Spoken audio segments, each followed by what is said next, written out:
Good evening, everyone. Welcome to our program tonight. And we are back in session.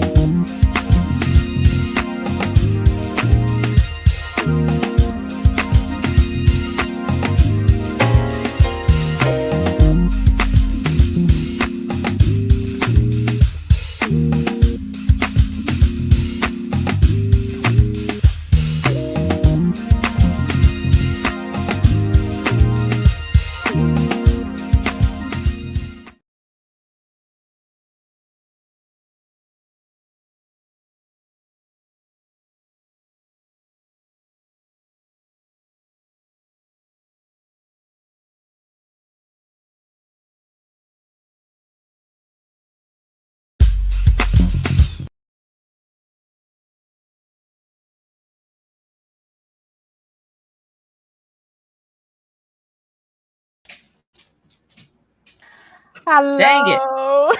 Hello. You have me laugh backstage every week. Hello, everyone. Welcome to Faith-Filled Moms. I am Tanya May, your host for tonight, and I am joined by my lovely producer and co-host for tonight, Miss Markeisha Green. Hello, Markeisha. How are you? I'm here. I'm doing it. Just saw one of our Faith-Filled Moms poke her head in, Sharon Williams. Hello. Good evening, Sharon. Welcome.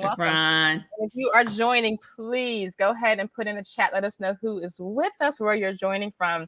We have a great show tonight. We love our specials. Today is the 5th Tuesday, also the 31st, also the last day of the month. We are finished October. We are in November tomorrow, which is still kind of hard for me to grasp at this point. And Thanksgiving is going to be in a couple weeks, and Christmas, and yes. But we've had an amazing month of stories. This has been our Loss of a Mom series, which we knew coming in it was going to be difficult. We know that's why you're joining us tonight. You have experienced that. Some of our other moms on staff have experienced that as well. And we've had a lot of people that have joined us and just been so kind of relatable. We had a number of people that even it was so, I think, tender and new that couldn't even finish the series out with us. It was just kind of bringing back a lot of memories and kind of open wounds. So we're just thankful for what has been accomplished so far, and tonight is going to be even better. We have 3 wonderful guests with us that we are going to bring out in just a bit. But hello, Mother Elaine, welcome. Yes, it is colder tonight in Jersey, in the Northeast where we are. And Iris, one of our faithful viewers from North Carolina, is on with us as well. Thank you. We even have Carmen. I saw Carmen. She was out trick-or-treating with grandkids and had her costume, but she made it 8 o'clock Eastern time. She made it with us tonight. So welcome. We are missing 2 of our moms that have children that are going to be out with the festivities tonight. So Janice is not with us tonight, and neither is Shira. But we want to say hello to both of them and enjoying their time. I know some children are out Harvest Festival or trick-or-treating or however they are celebrating the evening. So we just want to say hello and good evening to all. So we want to get into our special tonight. But before we do, I want to just make mention of a special Mom's Night out. So tonight we're Mom's Night in, but Friday night we're going out. We hitting the streets, Markeisha. We're going out. Right. It makes me think of that Huey Lewis song, "Taking It to the Street." That's right. Faith-Filled Moms we're hitting the streets. So we are going to be in Camden, New Jersey. The Camden Repertory Theater has invited us to join them for their production of Child Support. So we're especially inviting single moms to join us that want to talk and engage about some of the support that they may be getting from their children's father, not in a negative or bashing way, but just in a way to have a dialogue.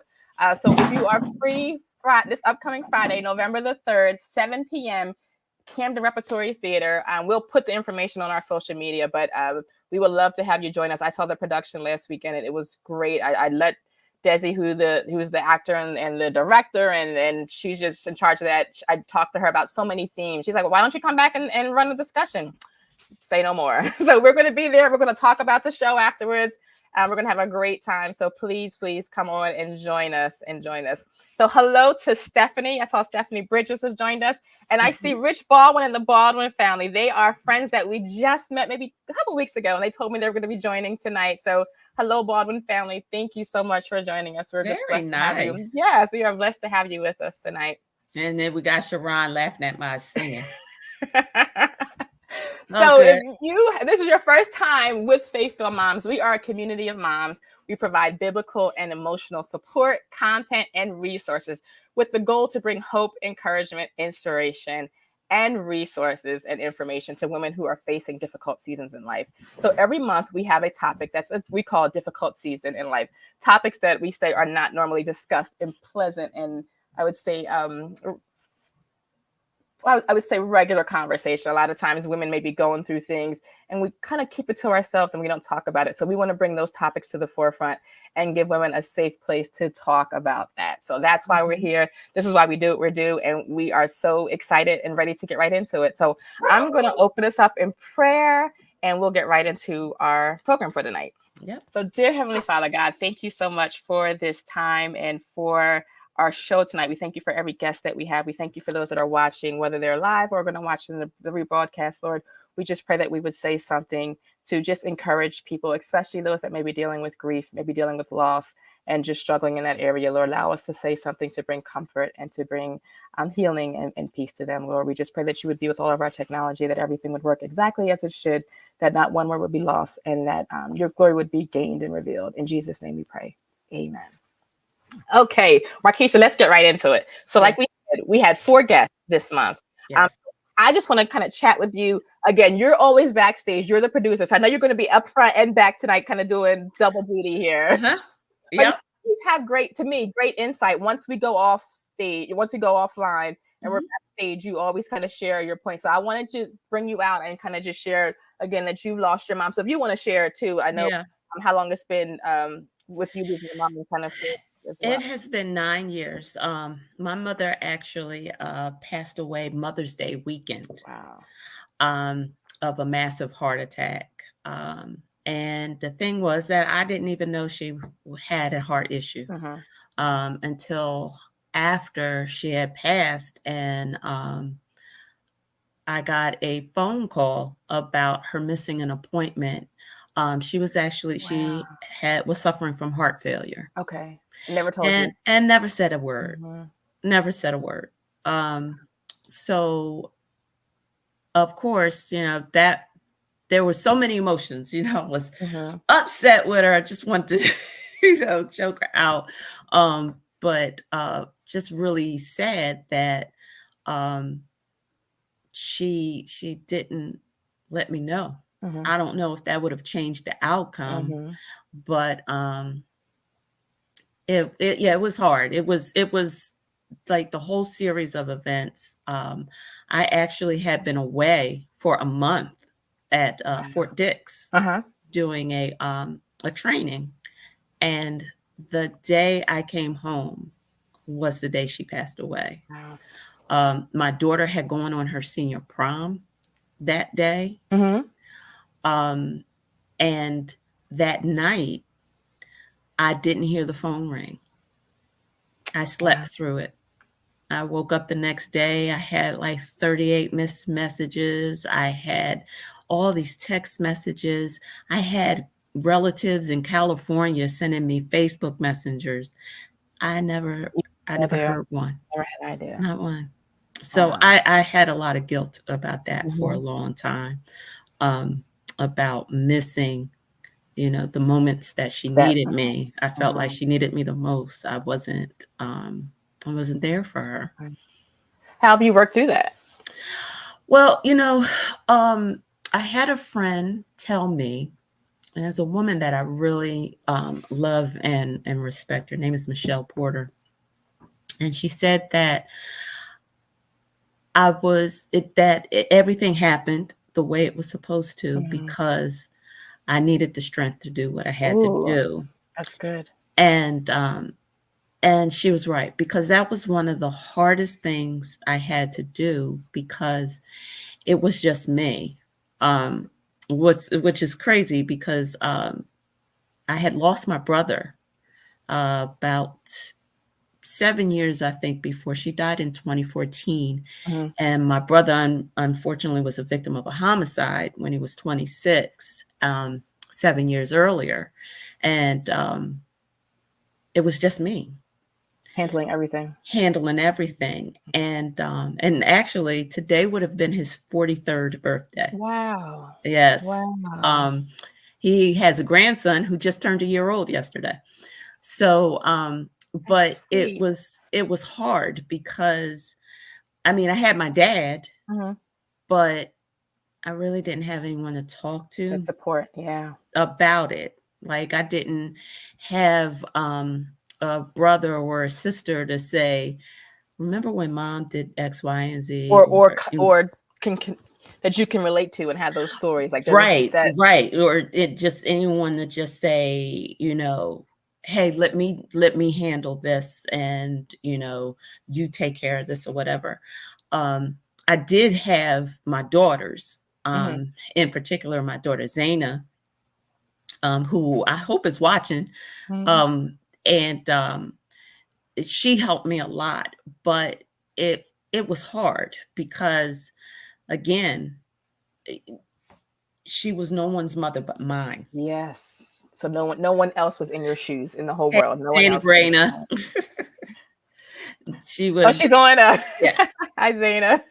She said, "I'm here." Yeah. So, so that was hard, and like I look at pictures where the three of us are in them.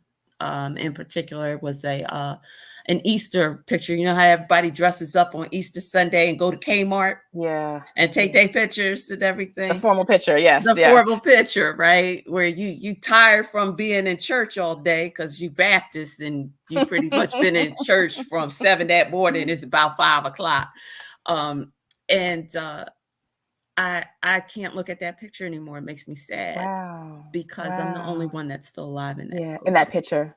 In that photo. Wow. And it's hard. Yeah. It's hard. But you know, she brought back. Yeah, I did. I brought back the Kmart picture, Sharon. I sure did. We all had one.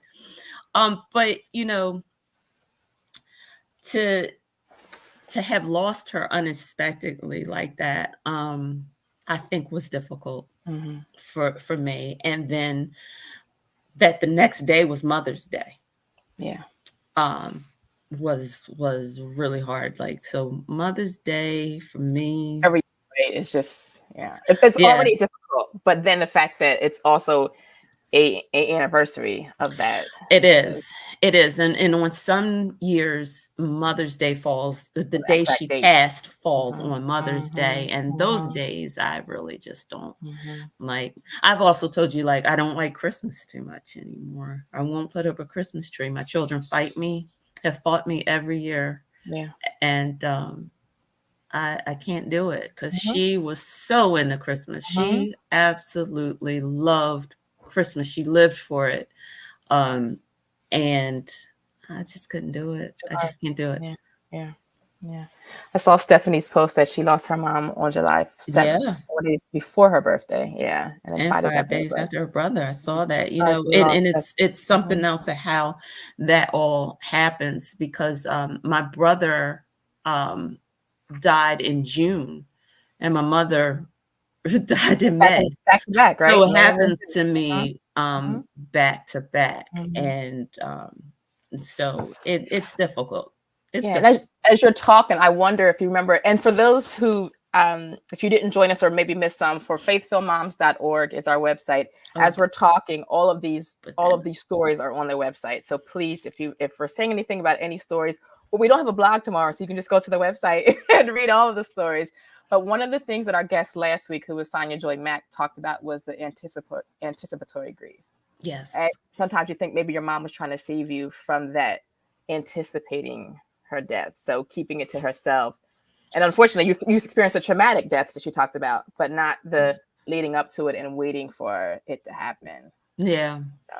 But I had a real problem with her about doing that. Because, like I said, I feel like it may not have saved her life, but I think that I could have been more of a supportive daughter. You just spent more time, of course. I could have spent more time. Different things, absolutely. And like I had talked to her during that month I was away,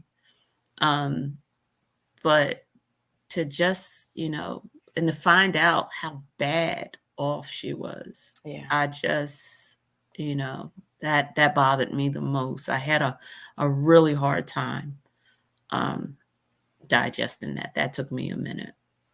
So I want to ask you, with all the guests that we had this month, were there any that stuck out, some of the lessons that they taught or how they've gotten through? Was there anything that stuck out with you that you feel like helped you in your situation?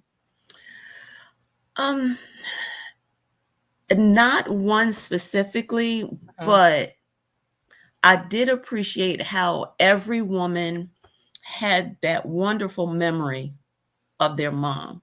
Yeah. So then I will say with was it Sonia? She was last week. Yes, whose mom lost her in the department store and then found her.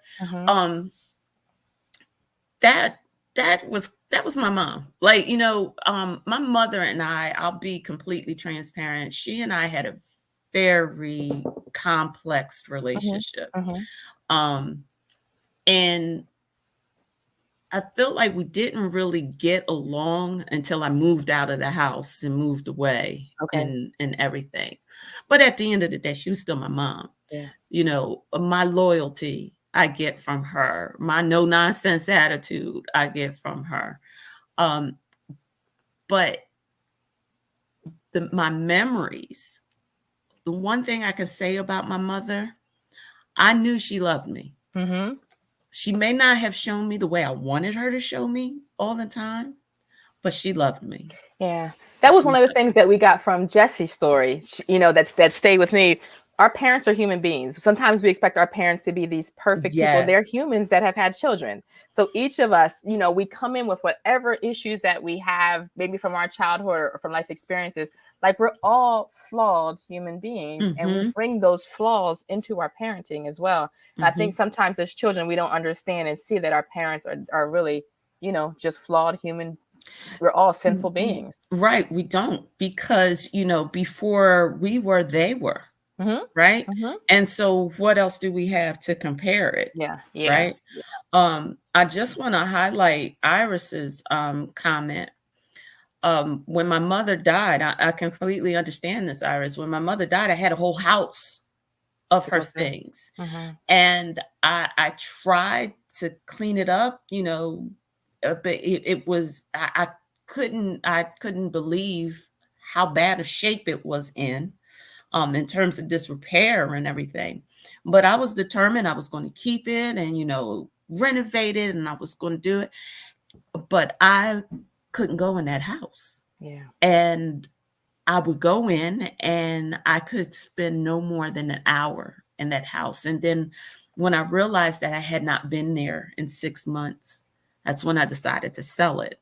And so I took her things, and I found that she had left my brother's room untouched.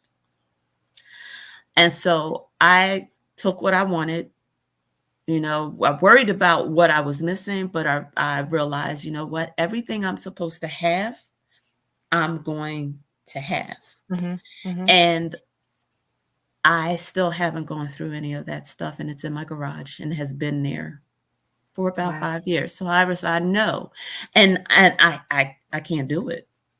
I can't do it. I literally have the clothes that she wore the day she died, when she was in the hospital and everything.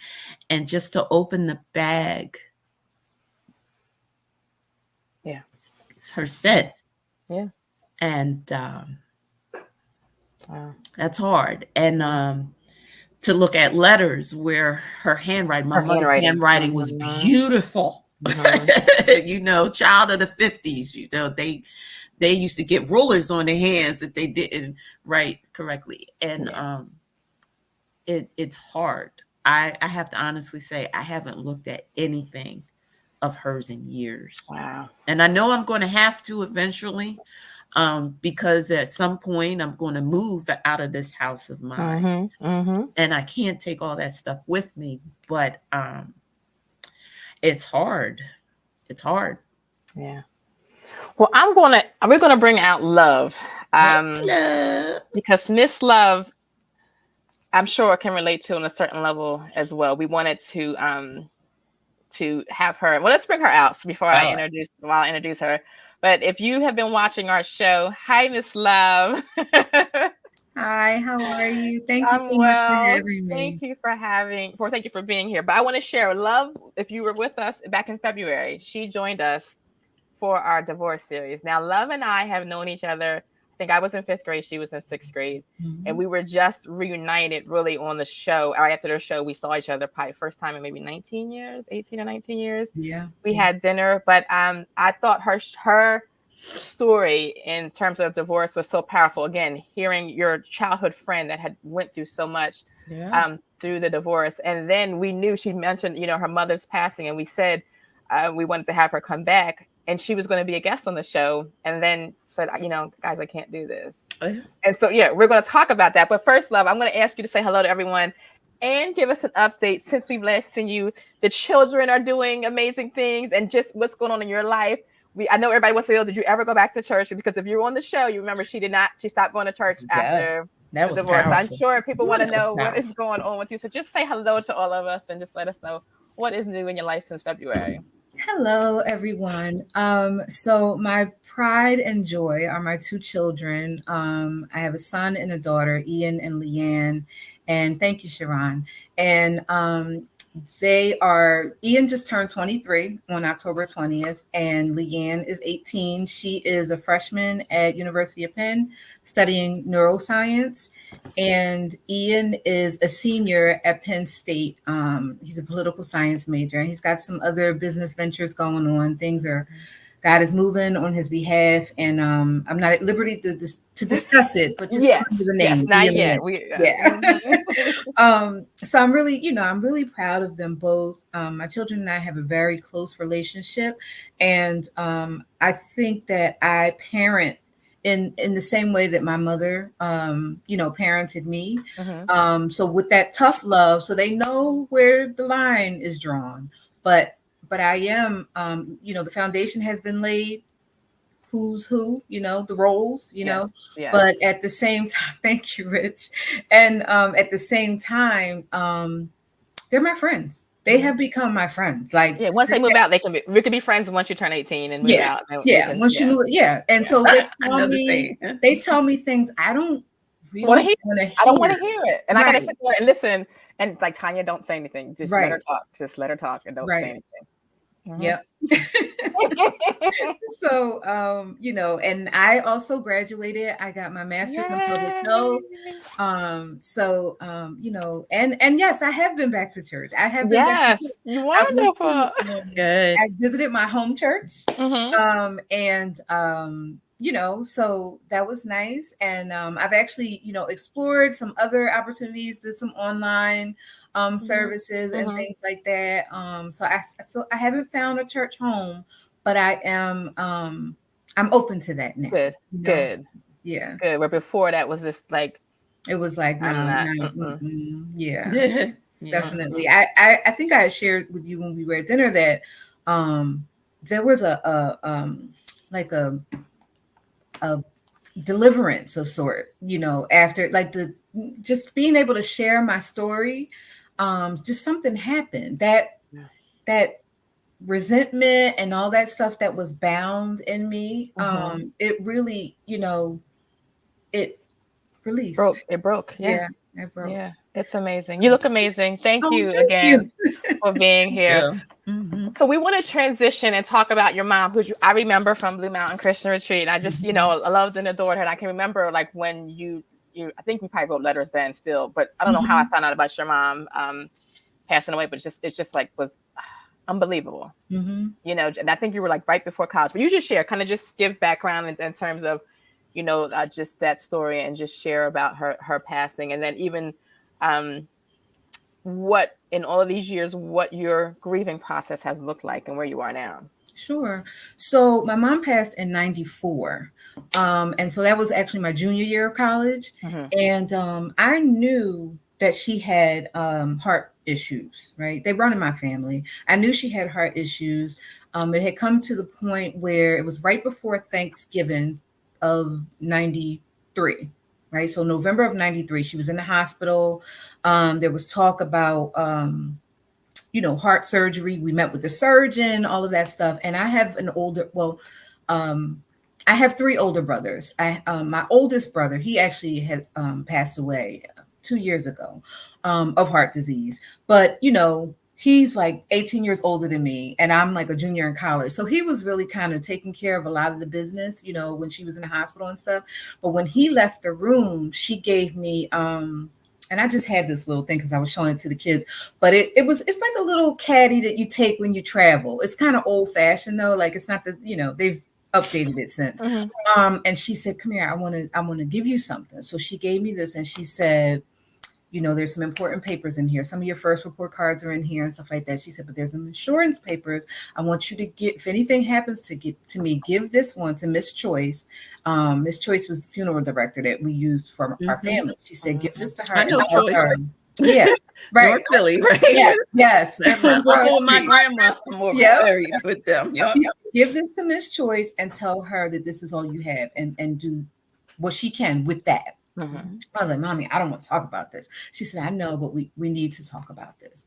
And she told me what she wanted to wear. She said, I want to wear that white dress that I wore the last Women's Day. And, she said, don't let them put makeup on me, make me look like a clown. Just, and I'm like, so she's preparing you for she's preparing me. And I'm just like, I don't really want to like deal with this, but okay. And that was November. We had dinner. She came home from the hospital. We had the most disgusting Thanksgiving dinner ever because she was trying to make it like healthy, and it was so nasty. And so we just like looked at each other like, this is disgusting. Let's order pizza. So that was like a memory that was yeah. And then I'm in school and everything, and one day she called. It was another close friend of ours, a close friend of hers, a family friend, Aunt Gail. Her dad passed away, so my mom called me and she said, well, I just I was over at Pawpaw's, helping Aunt Gail get things together. It was a Thursday, she said, and Aunt Gail offered for us to move into the apartment. And now the thing is that we had already made arrangements to move in this other apartment at 32nd and Spring Garden, but Aunt Gail was going to let us live there kind of rent free and just help out with utilities. I said, Mommy, it doesn't really matter to me, whatever you want, you want to do. So everybody was in my room. We're watching Living Single. And I said, whatever you want to do, I'm fine with it. She said, all right. I said, Mommy, turn on, Living Single, because Queen Latifah, she said, girl, I'm not watching that mess. I'm going to bed. I said, all right, Mommy, talk to you in the morning. She always said, Lord willing. I hated that she said, Lord willing, because that left it kind of open, But as a kid growing up, a Christian kid, you were taught to say, Lord willing this, and if Lord wills this, and Lord wills that. And the next morning, there was a call from the front desk that my brother called. My brother hadn't called me at school. So I'm like, what is going on? Now, in my mind, I have to go help Mommy pick her up off the floor because Aunt Jean, her sister, has passed away. That's what I'm telling myself. And then my brother gets on the phone and he said, your mother's gone. Now, mind you, it's both of our mothers, but that's how he chose to say it to me. And those words have rang in my head ever since that day. So that was February 25th, 1994. And, in the horror movies, when they say, get up, why get up, run. My knees gave out. I fell to the floor. Like the wailing that, my entire world had come crashing down. And I didn't know what to do. And I didn't want to live anymore. I didn't want to live. And, people in the church, oh, she's in a better place. How? I know heaven is the goal, but I need her here with me, And I was so sheltered. I didn't know anything I didn't know how to pay bills.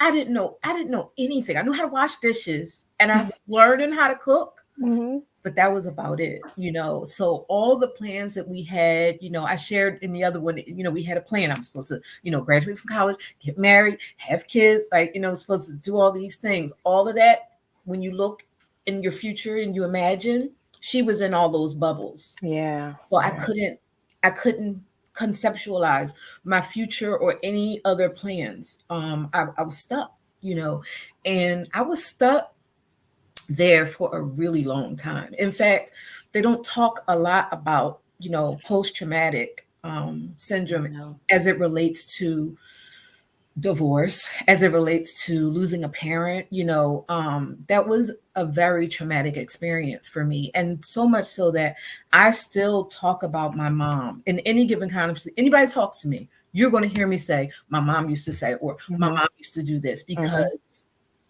that's She's just that much apart. Yeah, that much apart, And so my children who've never met her, they refer to her as Grandma Lil, and they talk about her. They ask, because I've always spoken about my mom with the children.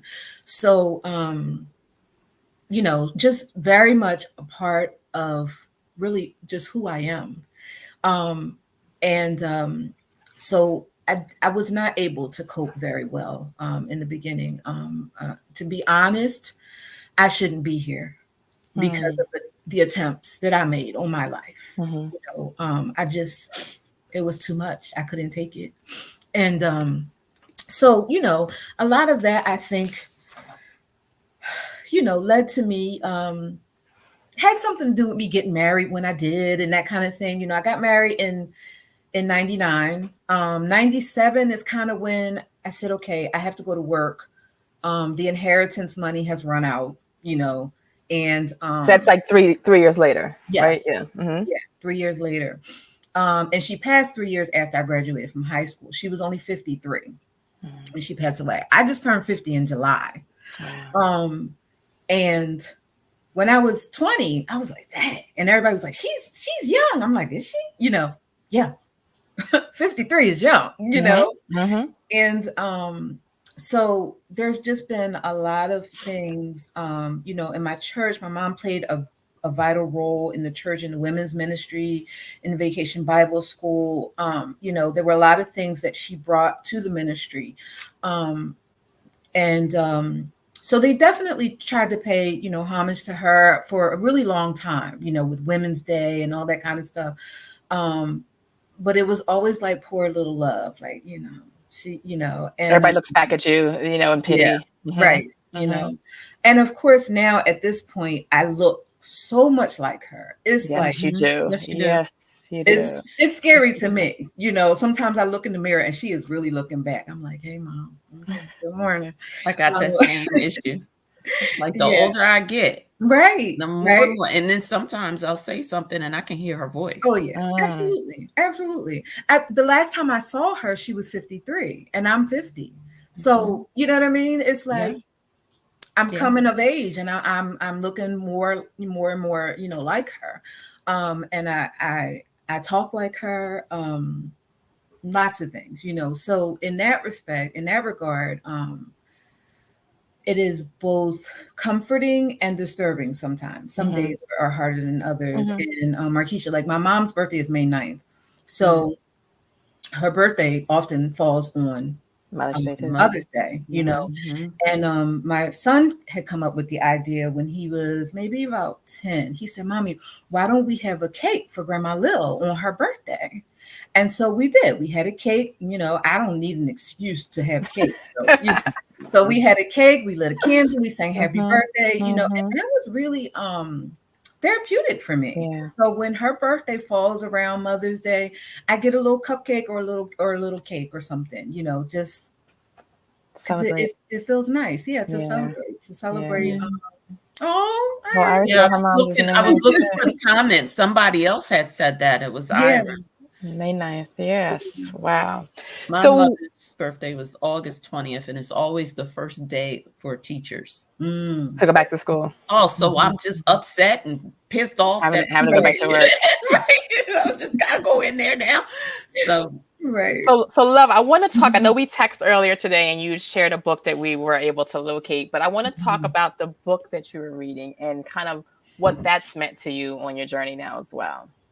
So the book is Love Me, Don't Leave Me. And it was recommended to me by my therapist.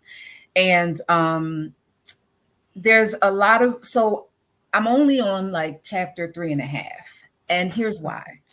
There's a lot of work to be done, some introspection, and there's like these assessments where you try to, pinpoint what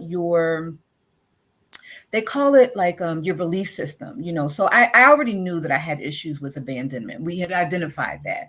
And so then my abandonment issues are, of course, my father, who was not there. And then lots, my mother passing away, and then lots of other family members one after another. Like to this point, my grandmother's 10 children, there's only one left. Two of my oldest brothers have passed away, and cousins, and so people, they don't last long in my family. So there's that like impending doom, so in looking in this book and figuring out what my core beliefs are and what my triggers are, I did see some things that like I always wanted to make my mom happy. I don't know if that was me or if that was, I can't remember where that dynamic came from, but I did not ever want to disappoint her. There was a look on her face that I did not want to see. And as God would have it, my daughter has that expression. So, I would do anything I could not to see that expression on her face. Yeah. And there's so aside from abandonment, there's like this failure belief where, you just never seem to be quite good enough. And that's something that I struggle with, like, a failed marriage, I carried a lot of that guilt, and it's like, Mommy, I tried, because she would always say to me, don't marry for convenience, make sure that he loves you, make sure he loves God, and you might even want him to love you more than you love him. Like, she would say these kind of things. Now, my mom had been married 4 times, so she was not an expert on how to make it work, but she did know how, what not to do. Right. Yeah. So I did manage to be married for legally 19 years, together 15 years. So I did, did something that she hadn't been able to do. I also was able to buy a house, that was something she hadn't done. I've traveled, that was something she hadn't done. So all along my life, a lot of it has been trying to measure up to what my mom's plan was for my life, what her expectations were for me. And I was really coming to that realization around the same time. And when we first talked about it, I was like, yeah, I can do, yeah. But I was going through like a self-realization, and I know that she did the best that she could with what she had. I feel like I was like her golden child. My brothers resented me for that. I was the only girl. She wanted a girl so bad. They had a different mom than I did. They had the mom that would do whatever she needed to do to pay her bills, right? Whatever she needed to do to pay her bills. I had the saved, sanctified, filled with the precious blood of Jesus. You know what I mean? No secular music, no smoking, no drinking. I had that mom, right? So it was like love was the golden child, and then so there was this expectation that I was to be I was supposed to make it. And, sometimes I often struggle with feeling like I haven't done that. Like I haven't achieved those things. Well, comparing that against, because I think you're amazing. You're doing amazing thing. You've raised amazing children who are about there, and they're yours and her legacy who are doing amazing things as well. So it's almost like, what are you comparing it? And that's the comparison. It was the thief of contentment. I think that's the same. You know what I mean? I feel like you're killing it. I feel like you're absolutely killing it. So does Ann. Oh, thank you, Ann. Hi, Ann. We love you, Ann. Welcome. Yeah. Yeah. So I think this is a great time to bring out our therapist for the night, Dr. Nicole. So Markeisha, if you would bring out Dr. Nicole, I would love to kind of hear her thoughts on what we've been talking about so far. And I really want to, I listen, y'all. She has a lot of letters behind her name. She does. So it's a whole Nicole, alphabet. Come on out. Bring Dr. Nicole out. We're going to put her out. I'm going to really quickly read through her bio because I think it's important to just kind of get the background from her. So Dr. Nicole, 20 years of experience working in behavioral health, providing substance and mental services in Philadelphia and surrounding areas. bachelor's degree in psychology, master's of education and counseling from Temple University, Philadelphia. You see Philly's in the house tonight, huh? Doctoral degree in education and supervision from Regent University. She's also has a certificate in spiritual and faith-based counseling. She's a licensed professional counselor, approved clinical supervisor, certified advanced alcohol and drug counselor, certified co-occurring disorder professional diplomat, board certified telemental health provider, and holds a counseling competency in problem gambling. She's also a professor and program director of community and trauma counseling at Thomas Jefferson in Philadelphia, and she oversees their trauma education network, Interfaith Leaders Learning Collaborative on Trauma. It is a work group of faith leaders who receive ongoing behavior health counseling. She's also an ordained minister and serves as a chief elder at her church, New Creation Christian Church in Brooklyn, New York. And she's on the pastoral staff at St. John St. John's in Camden. What to say? St. John's in Camden. She operates NG Johnson Counseling and Consulting LLC, which is a private practice as well. So hopefully you can see her flyer, her website. So Dr. Nicole, listen, it's all yours. LMNOZ, LMNOP, QRS, WXYZ. So welcome. Tell me what you're thinking so far. Absolutely. Thank you for being here with us. From what you've heard so far from both Markeisha and Sharon, what are your initial thoughts just in terms of this topic of grief, especially from a mother passing? I think the first thing that comes to me is that, we talk about death, and death really equals a separation. And separations are painful. Separations are tears from, come out of our mother's wombs, and we come out of the womb, and that's a tear. And then we're bound to our mothers, and then when they leave, that's a tear. And so that's what I was feeling, that, and that tear is not something that is patched up or easily sewn up. It's something that's there, and it's there because we come out from their flesh. And so that tear is there for life. Can we still live with a tear? Yes. Can we still operate with a tear? Yes. But we still have to acknowledge that the separation will never come back until we meet them in the great by and by, as you guys were talking about. But I think that's the hardest thing, is to live every day separated, like being separated from God, or there's this feeling of loss that is there, a void that's not filled. It's because I'm separated from that person. And so that's what I kept hearing in your stories. And I kept hearing that even though they're reminders, wonderful reminders, pleasant reminders, the reminders are also painful. Because just like I can remember a good memory, it still reminds me of the separation. It still reminds me of the loss. It still reminds me of the absence or the void. And so that's what I kept hearing.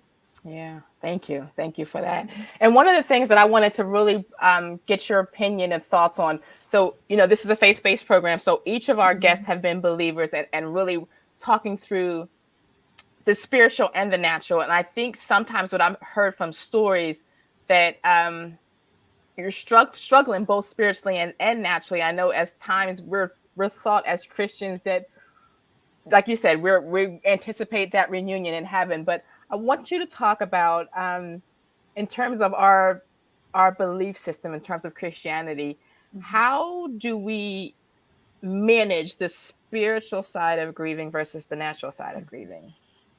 I think whenever I talk about grief, I think Naomi is the biblical example of how to handle it and how to really go through it. And so Naomi had traumatic grief. She had multiple and complex grief. She lost her husband. She lost her sons. She lost her livelihood. She lost her name. She lost everything that was who she was. Her identity was wrapped up in her family. And all of that was gone. Just like a lot of times, like you ladies have talked about, my mother represented who I was, and now they're gone. So part of my identity is gone. Part of my the person who lifted me up or built me up is gone. And the Bible says that when Naomi was actually sitting in that grieving period, she said, don't call me Naomi, call me Mara, because the Lord had dealt bitterly with me. And basically what she was saying was, God, I'm angry with you, and I'm angry in this state. How can I go from having everything to having nothing? How can I go from knowing who I am to not knowing what to do next? How can I go from this prominence, being connected with family members, to being all alone? But one thing I tell people that are grieving, if you look at her example, God is not, my co-pastor says this all the time, God is not intimidated by our emotions. He's not intimidated that we are angry, that we're upset, that we're even pointing a finger at him. He's not offended at that. He's not offended. He knows, gives us emotions, and emotions are signals. So when she said, don't call me Naomi, call me Mara, like, she got it out of her. And once she got it out of her, if you look at the scripture after that, her life began to change. She began to release the pain and the bitterness, and she was able to move forward. No, her life was not the same, but her life could go forward. It's not going to be the same. And I think that we as the church have to recognize, we have to support people in walking through the difference. It's not going to be the same. Acknowledge it. Your life will not be the same, but you can live victoriously in the difference. You can live victoriously in the new life. You can live victoriously in the changed life.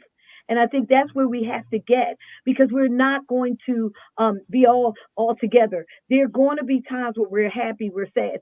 You may get over the initial period of grief because you have family and friends and people come all around you. But then after that, there will be moments where, whether it's a moment of a memory or a moment of a new experience that you wish you could share with that person, there will be moments. And I think that as the church, we have to understand that God's love and his presence are there, not just at the initial loss, but at every moment when we feel the loss. At every moment when we are feeling empty, or when we're feeling like, I don't know what to do, confused, or when we feel that bitterness again, like, dang, why did this have to happen? Why did you do this? Why did this go this way? Every moment, he's there at every moment. And the Bible says he's the help of our countenance. He will fix our face, if you will. Yes. He will help us. Yes. He will help us, And so that's what I was thinking about. Yeah. So I have two questions to follow up with that. The first one I want to ask, in terms of, you mentioned, and we've heard this before as well, where yes, as believers, but we've had multiple women have said, well, I don't want to hear any scripture. I don't want to hear that right now. So I want you to talk about one of the things we always want to share with our guests is, when people in our circles are going through these topics, whatever we're discussing, how do we walk alongside them and support them? And I think it's important even now as Christians, because we have believers and non-believers in our lives. And a lot of times non-believers can't understand what we're sharing in terms of from a spiritual aspect. So how can we support our loved ones through the loss that they may be experiencing? One thing about it is that, when you lose a loved one, that goes into the category of toxic stress. And if it's long-term without supports, or tolerable stress if you have support systems there. So basically what it is walk alongside that person, sit with them, be with them, be a presence. Sometimes you don't have to say a word, because sometimes you don't know what to say. Don't try to figure anything out. Don't try to be fancy. Don't be super spiritual. It's not going to come out right. They don't want to hear it, and it's okay. You don't have to hear it. I'm going to sit with you. And if you look at Jesus's example, when he met the woman at the well, he just met her where she was. He just started talking about what she was talking about. She was talking about water at this well. He started talking about water. It eventually got to where they started talking about worship. It eventually got to where she opened up the real issues that she had in her life. So I tell people, just sit with people. Just sit with them. And the reason why we can't sit is because we're uncomfortable. We can't sit because we want people to get to the happy place. Yes. And we're uncomfortable in their grief. We're uncomfortable sitting around their grief. Right. And it may be ours. We may be sharing it, because it may be someone we love too. But we have to learn how to sit. And I tell families, if you're going through a grieving period, don't grieve alone. Because I can promise you, the person across the room who is silent is thinking the same thing you're thinking. Yeah. Oh, I don't want to bother them with this. Yeah. I just got to be strong. I don't want them to get upset. They're already upset, but they're holding it in just like you're holding it in. So when we cry together, we share that grief. We share that emotion. And that's really what community is about, sharing with people. And so I think those are the things that we can do. If people are not spiritual in that time of pain, they're not going to open up to hear. No, or receive. They'll let you know. They'll give you a signal. You'll get your door, but you don't have to break any doors down. God knows how to do his business. Our job is to sit with the person and to give them space.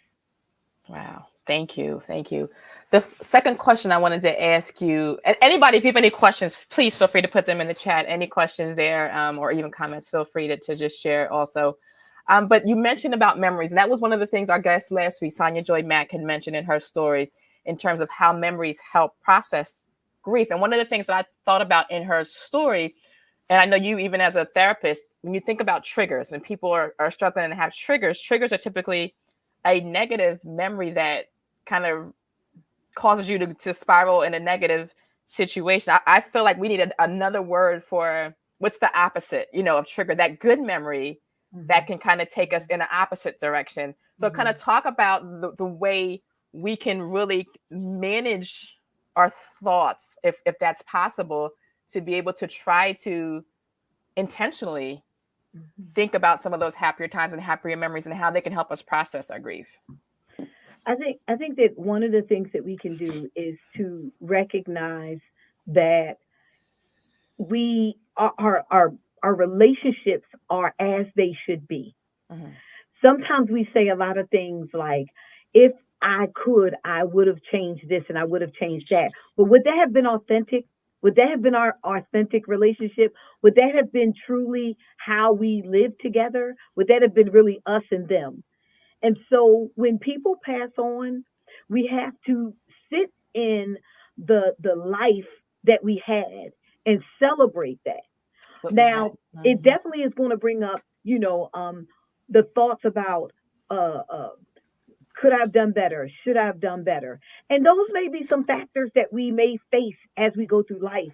However, I lived in my authentic truth in that hour, in that moment. Yeah. And if I had went back, if I went back in time, would I really have done things differently? If I am me and they were them, would anything have turned out in another way? And so I think what happens is our mind begins to paint a better picture than what we think it is. Okay. We want to make it better instead of living in the truth of whatever it was. It is what it is.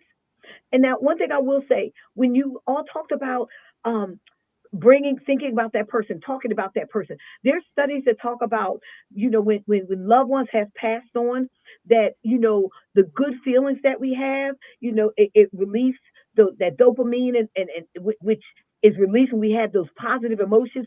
So that's one of the reasons why we keep talking about the person, because as we keep them alive in our conversation and we hear their name and we hear those memories about them, it makes us feel warm and fuzzy. It makes us feel close to that person.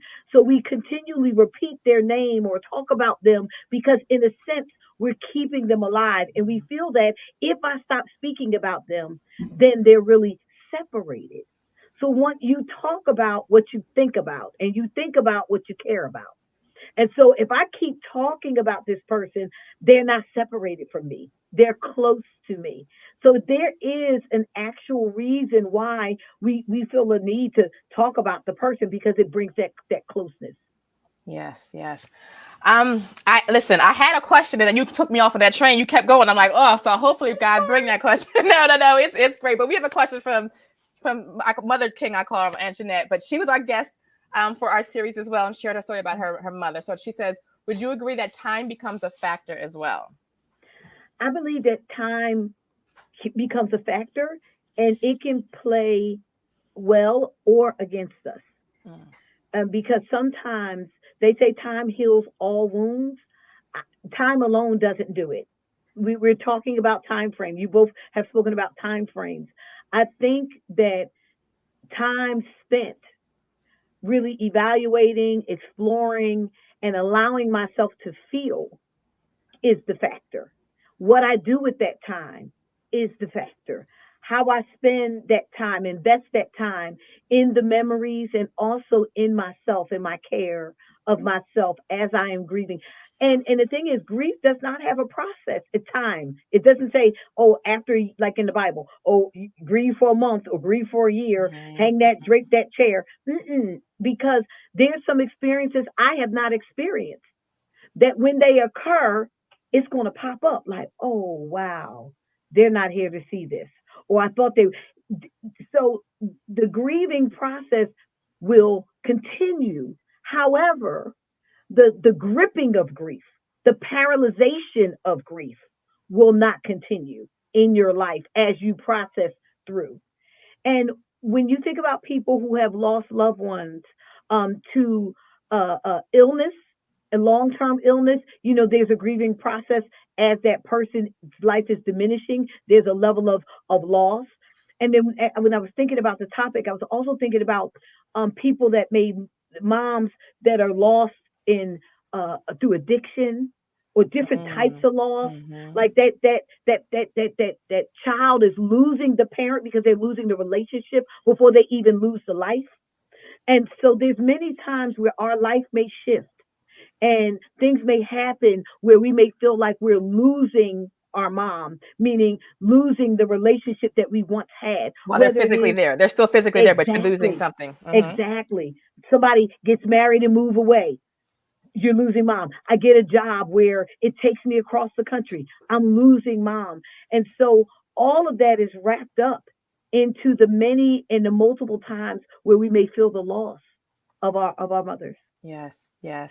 Listen, we got to put her picture back up there for her website. So you are taking clients as well. You do grief counseling also, Dr. Nicole? I do, and I take clients when I have availability. Yes. So the website is here because I want to keep talking. So we're definitely gonna have to have you come back. But we're only in the tip. I feel like I could talk all night to you about this, but I got to bring our next guest out as well. Yes. But drngjohnson.com, because we know, in terms of the loss that we've had through COVID and other things, we know that we've had people on the show. A lot of us are dealing with grief, but people aren't getting help for it. You don't have to walk this. And there's things that we don't know, that there are clinically trained professionals that can help us with the grieving process. So if you're looking for a therapist, please, I think, listen, what we heard today is it's enough that we can say this is definitely safe space to be able to just work through.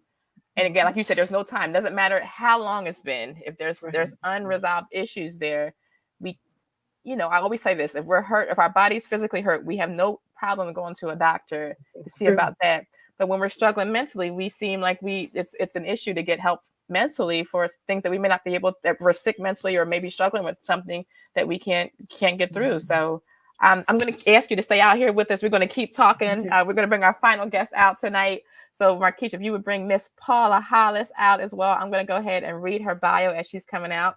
So Paula is a transformational speaker, author, grief, relationship, and self-development and leadership coach who partners with individuals to raise awareness of their resonating energy levels, find clarity and breakthrough to achieve their goals.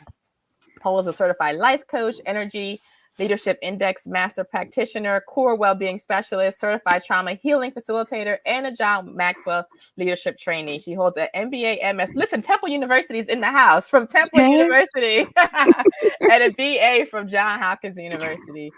So Paula's grief, relationship, and life recovery stories of self-leadership are the foundation of her coaching programs and books, and are designed to uplift, energize, and propel others to transform their lives and discover, embrace, activate, and release their sound, energetic presence in the earth. Paula, thank you for joining us tonight. And I know you have been backstage and heard a lot, but I'm going to ask you to introduce yourself as well. We had lunch a couple of weeks ago, and you shared your multiple grief journeys with us. So I just want you to kind of just walk our guests through what these last years have been like from you and what has led to your journey of being a certified grief coach as well.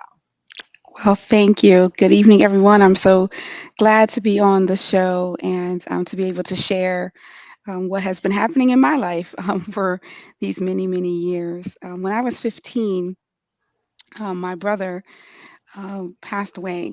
He died tragically after a motorcycle accident, and he was pretty much my everything. I'm the youngest of seven children. However, we're the second generation kids after my dad retired from the military. And so it was very devastating when my brother passed away. It was 1 week before his high school graduation. It was just an exciting time for him, just looking forward to stepping into adulthood and, just living out, whatever the life was that God had intended for him.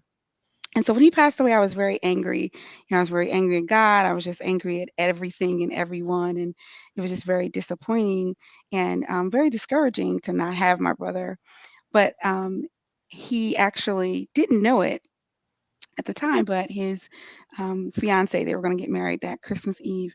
His fiance was expecting. And so it became very exciting for us now to have this piece of my brother. And so I poured, what was or could have been or would have been grief into this joy and excitement of my nephew, who was born that next year in January. And the tragedy of it, I mean, I love my nephew. I have lots of nieces and nephews. I hope some of them are watching now.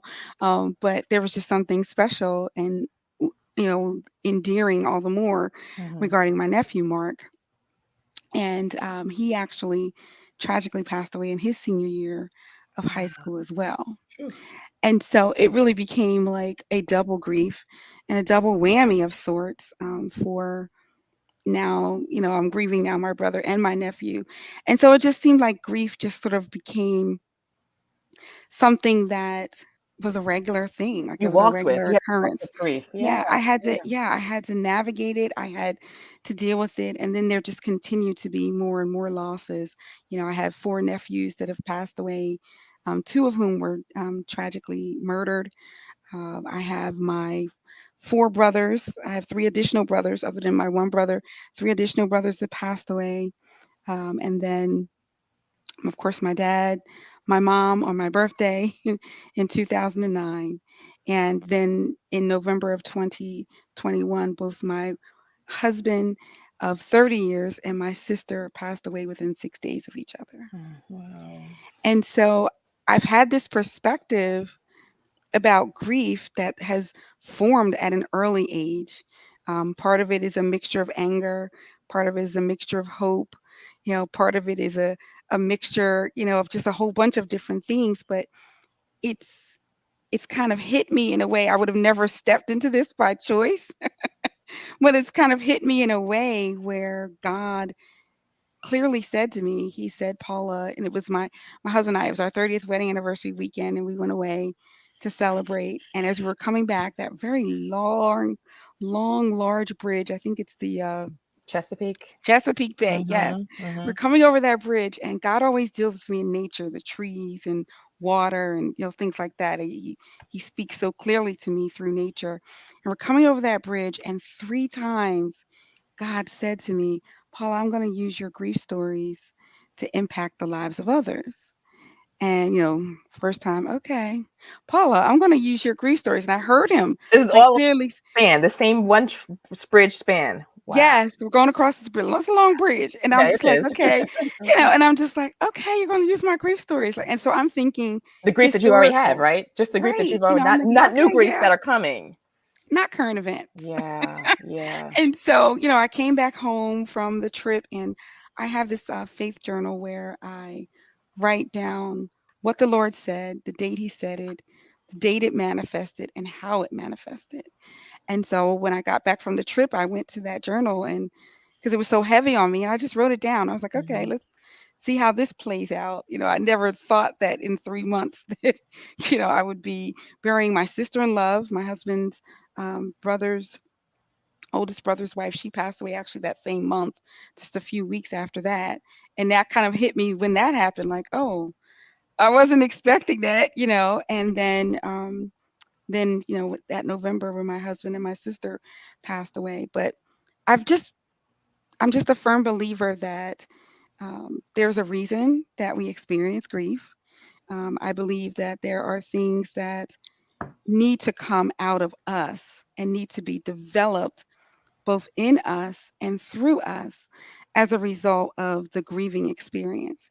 And I also firmly believe that we need to assess our relationships and where we grieve and the points of intersection in which we grieve, because there are I believe there are lessons. I believe that there are legacies and things that have to live on through each and every one of us. This is a huge world we live in. Mm-hmm. And when you think our sphere of influence, that I get to know you, you get to know me, there's a reason, there's intentionality within the God we serve, why he placed us Even us within here tonight in families. this, right, Yeah, like right. I mean, you think of all the billions of people, like we came in contact. So there's a reason, there's a purpose, there's an intentionality that he has, and it's our responsibility to discover what that is and to make sure we don't ever lose sight of it.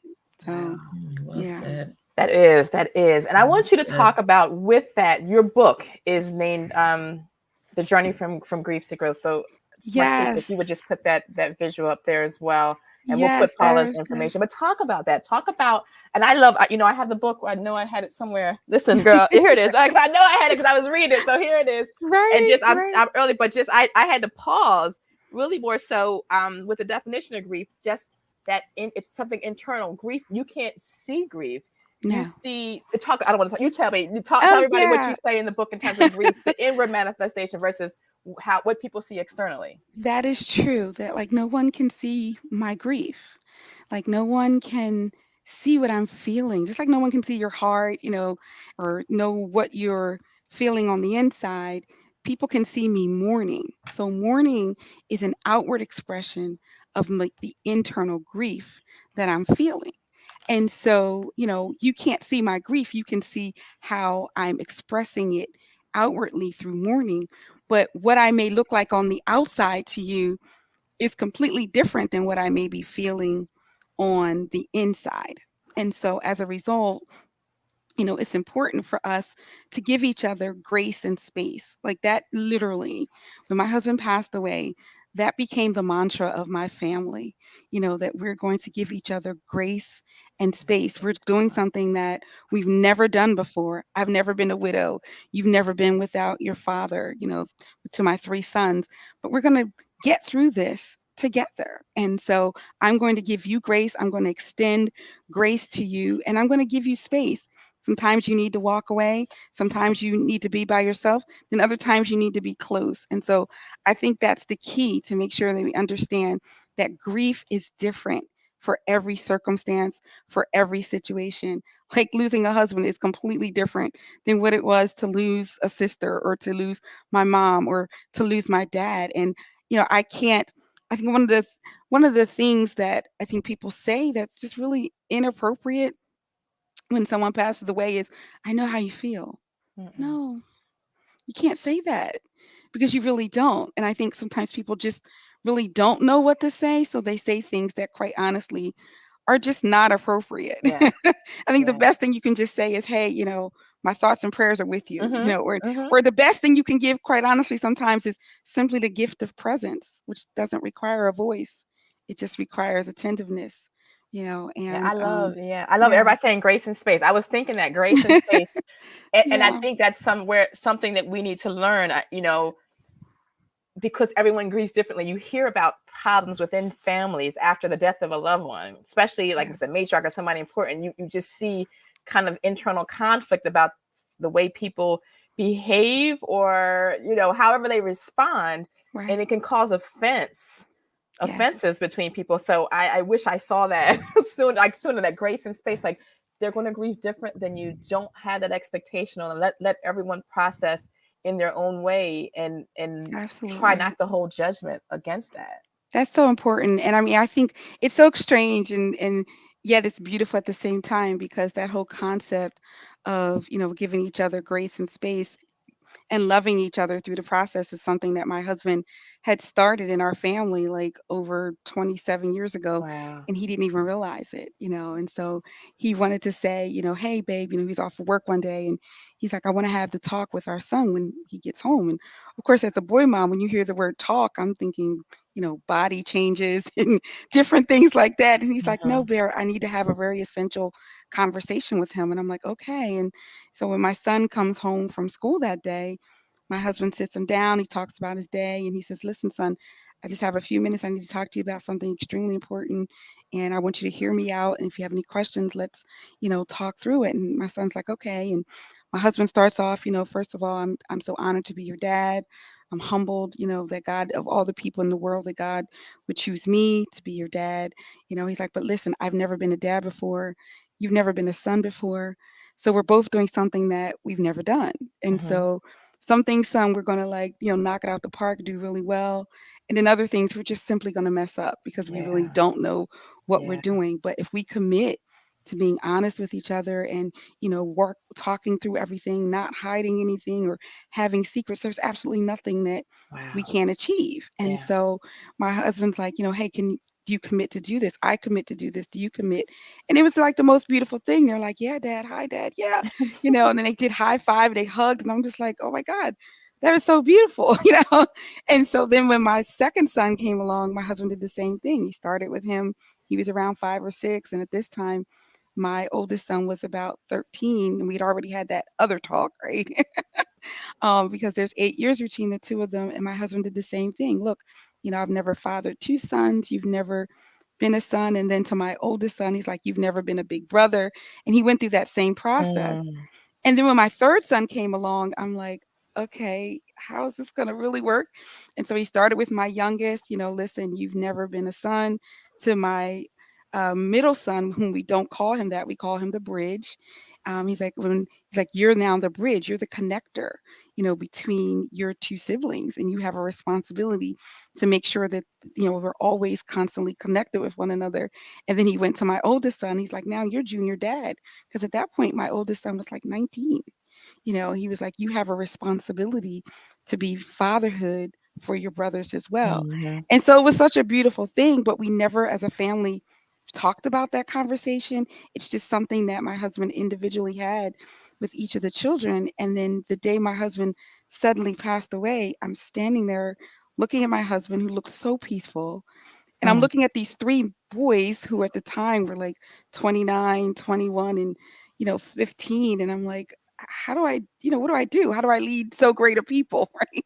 How do I do this? And it came back to me what my husband said. And I looked at my sons and I said, guys, I've never been a widow before. I literally married your father right out of undergrad. I said, I've never lived as an independent adult. I don't know what it Mhm. is to Mhm. not be a married woman. I said, and, you've never lived a day without Your your father. dad. You've Yeah. always had him.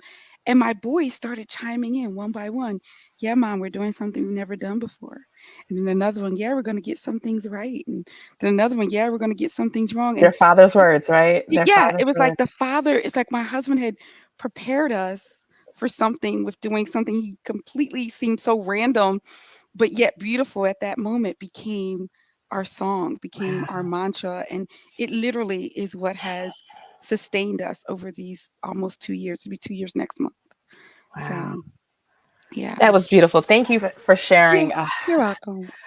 I want to, it's hard to transition from that.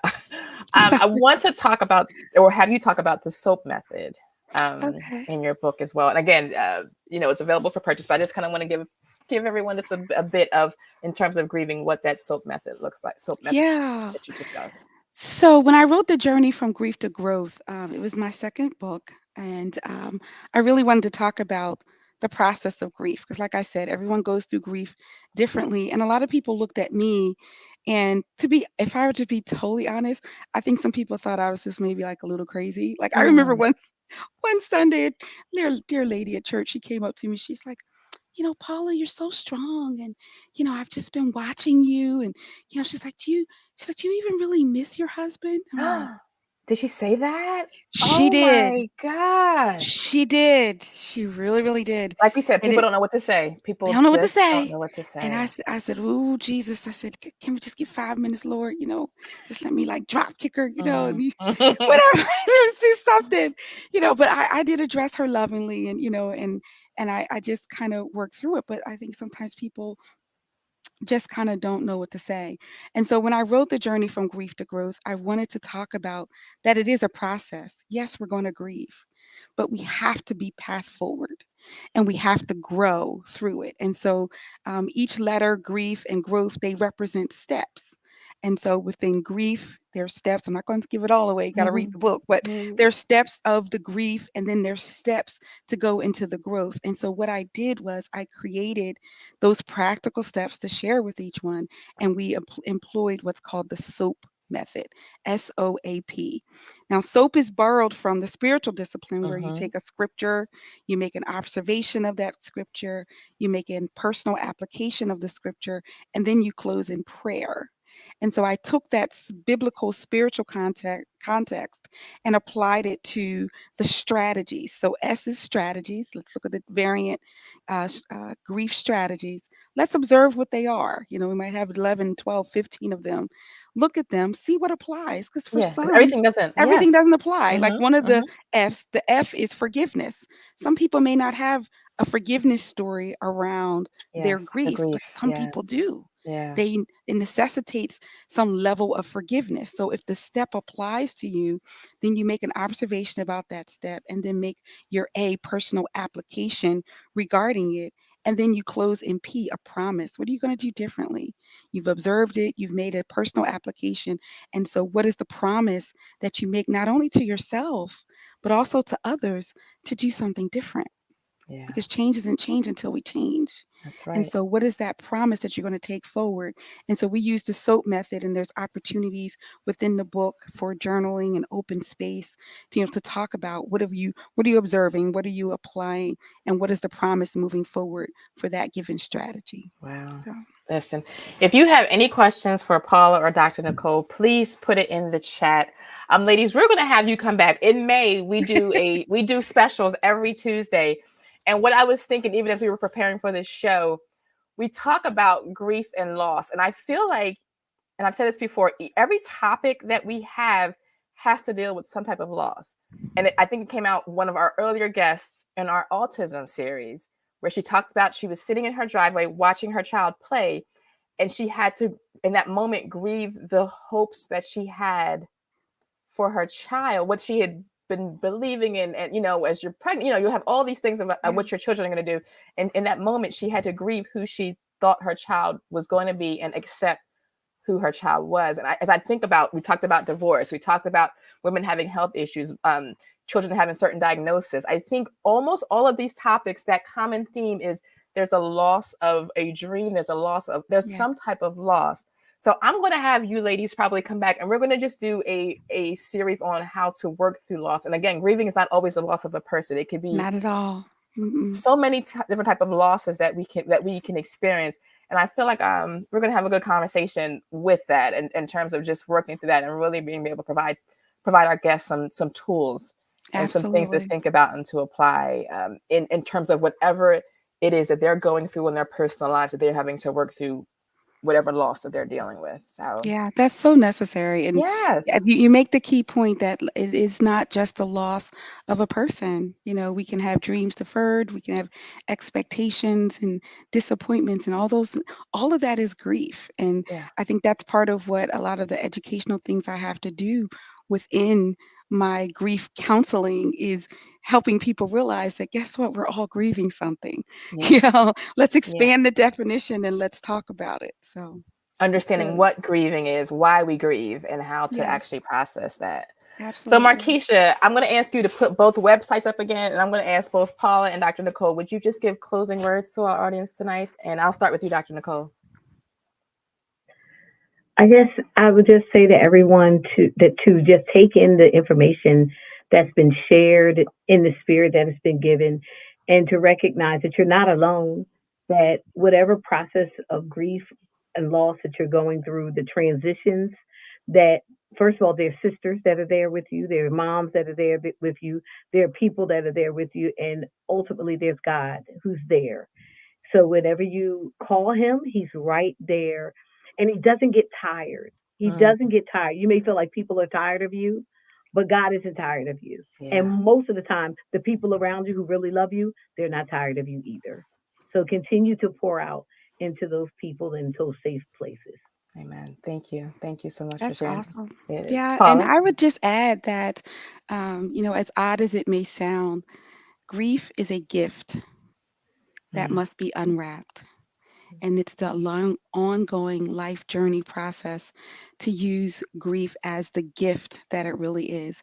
And it's a gift in the sense that there's gratitude for the time that was spent with the loved one. There's intentionality and intimacy of that relationship and being able to understand the fruitfulness that must come from that relationship. There's the F focus, being able to understand what it is that you need to glean and carry forward from that relationship. And then lastly, using it for a transformation of yourself, because when we lose someone or when we're grieving something, we're never the same afterwards. There's a piece of us that is no longer there. And so we have to become transformed into something new. But guess what? Just like the picture on the cover of my book, there's a metamorphosis, and that butterfly becomes something beautiful if we work through the process. And Listen. so be transformed on the journey from grief to growth. Like Dr. Nicole said, you're not alone. Talk to someone. There's nothing wrong with Jesus and a therapist. Hello, but talk to someone, be willing to be open, be willing to be hot, right? Honest, open, and transparent. Get hot and talk about it and share with someone so that you can grow and you can transform. And then, as the word says, when you've been converted, then you can convert your brother. Yes, yes. Grief is a gift. This is motivating. I'm going to finish this week. I've been sitting here. I'm going to pick this back up and because I know that's a transformation of thinking as well. It is. To picture grief as a gift. Wow, Yes. that's amazing. Thank you all. Thank you, Love. Thank you, Thank Markeisha. you. Thank y'all for sharing your Thank stories. you. Thank you for being here. Thank you to our guests and just the feedback. You've been an amazing audience. So just thank you. I do want to just say thank you to our guests from this week or from this month. So Mercedes, and she talked about just finding the strength in God as she was grieving. We talked with Jessie. She shared her story about understanding that it's not about us, and really something we talked about even tonight, sometimes having to change the thought of our loved one, especially when they're in heaven, thinking about what they've gained in heaven versus what we've lost on earth. And Aunt Jeanette, Mother King, is on as well, just talking about the legacy, her mother's legacy and the legacy of family with that as well. Also, we had Sonia, who was our guest last week, and talked about those memories, having those memories and even invoking your memories in your present day. She talked about bringing her mom's memory into present day experiences. And even as the holidays come up, how can we bring back and invoke our memories of our loved ones, even though through those holidays? So Markeisha, maybe one day you will have a Christmas and you will put that tree up, and there will be ways that you can invoke your mom into those celebrations. Those are things that, kind of just as I'm just going through, I'm thinking about and what I'm taking away from this series. So thank you all. We want to invite you. We start a new series for the month of November, starting next week.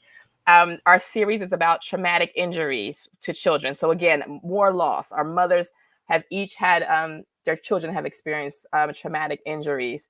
And our first guest is Shauna Thomas, who shares about her daughter, Kendall, who was hit in the school parking lot after school and was unconscious for 3 months. And then even her journey, needing 24-hour care right now. And just Shauna's story is amazing. And I'm blessed for all the stories that are coming back. But please join us again next week. If you can't join live, our stories are always on the website. So faithfillmoms.org. Please go ahead to the website. You can read all the stories from this month under the loss of a mother. You can see all of those topics that we have. We have about maybe 15 or so topics that we've done. So if any of those apply to you, or if you know someone in your life who can use some healing and needing, in loss in those areas, please share our website with them. We know that they will be blessed by that. Again, thank you all for joining. I appreciate you, and I hope to see you next week. Good night and God Thanks for bless. having Good us. night. Have a good Yeah. one. Take care. Good night.